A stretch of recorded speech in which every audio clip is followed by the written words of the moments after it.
I decreti del governo e i DPCM davano delle opportunità di chiedere per quelle attività che erano in difficoltà come la nostra degli incentivi, dei bonus, e quindi lo studio ha fatto richiesta normalmente. Quindi tutta questa onda mediatica, che capisco perché c'è una caccia alle streghe, perché capisco la questione politica, ma io scinderei le due cose, perché qua noi dobbiamo far sbarcare il lunario. Da qualche ora il vicepresidente del Veneto, Gianluca Forcolin, è nell'occhio del ciclone assieme ad altri due consiglieri regionali della Lega per la richiesta del bonus Covid.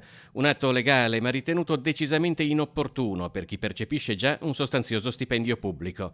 Forcolin però afferma di aver partecipato alla richiesta in quanto associato di uno studio di tributaristi di San Donà di Piave, in cui lavora da 30 anni assieme a 2 colleghi e 7 dipendenti, messo in forte difficoltà dalla crisi coronavirus. Questa è una macchina che rodata a un costo mensile, e quindi non abbiamo fatto altro che chiedere quelle che sono le opportunità che appunto vengono date. Mi verrebbe da fare una domanda a rovescio, che è quella di dire: ma io sono un peso per i miei soci, perché se non debbono chiedere nessun bonus, nessun incentivo, divento veramente un peso. E allora la politica serve e può fare anche un'attività professionale e imprenditoriale, o ci deve essere il politico che vive solo di politica? Perché poi quella è l'altra accusa che ci viene data, no? Questo era un ragionamento che lei aveva già fatto all'epoca. Certi suoi colleghi hanno detto: beh, noi non lo sapevamo, sono stati i commercialisti a inoltrare la richiesta. Nel suo caso comunque lei era a conoscenza di questa richiesta e si era quindi posto il problema se fosse il caso di inoltrarla o meno.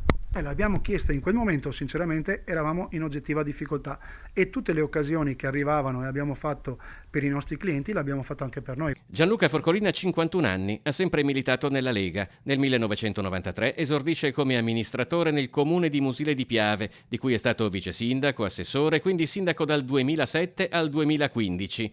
Negli stessi anni viene anche eletto deputato alla Camera.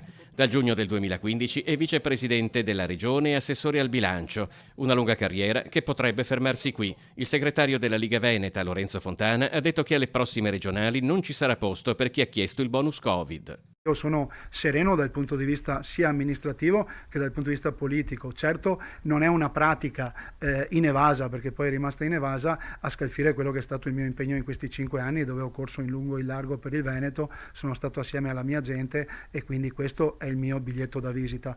Per le scartoffie, per le istanze e per quant'altro deciderà il partito, io mi metto a disposizione.